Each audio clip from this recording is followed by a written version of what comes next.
Jamal Hill was seen yawning after the fight. Looks like he's implying that the fight was boring.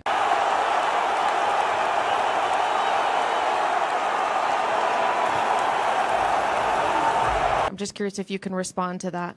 Tá bom. Pior que é mesmo, acho que ele acabou de acordar do 300. Yeah, maybe he just woke up from UFC 300.